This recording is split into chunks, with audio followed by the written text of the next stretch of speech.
Just minutes before this press conference was set to begin today outside the Arizona Capitol, demonstrators turned up the volume, literally drowning out organizers and forcing them inside.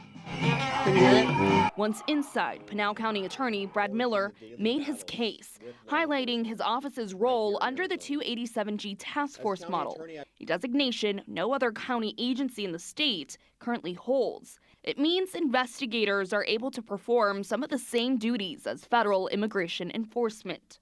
As county attorney, I've witnessed firsthand the unchecked illegal immigration and border-related crimes, families shattered by fentanyl overdoses, communities terrorized by traffickers, and our brave deputies and ICE agents putting their lives on the line every single day.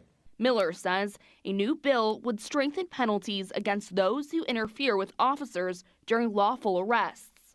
This bill draws a constitutional line.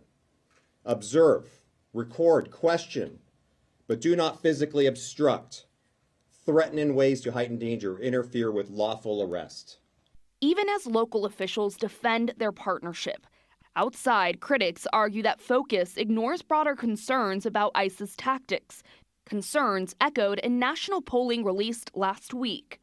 A YouGov poll of more than 2,600 adults, conducted the same day an ICE agent shot and killed a 37-year-old mother in Minneapolis, found 52% of Americans disapprove of how ICE operates, calling its tactics too forceful.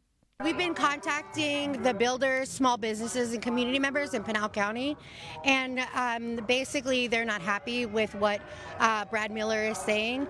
Protesters say the results of that study align with their message that federal immigration enforcement needs an overhaul, not an expansion.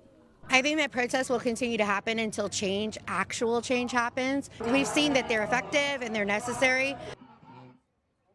The proposed bill must still clear committees before reaching the full legislature, and even then, it would have to be signed into law by Governor Katie Hobbs. Miller told us today he believes this is something our governor would support.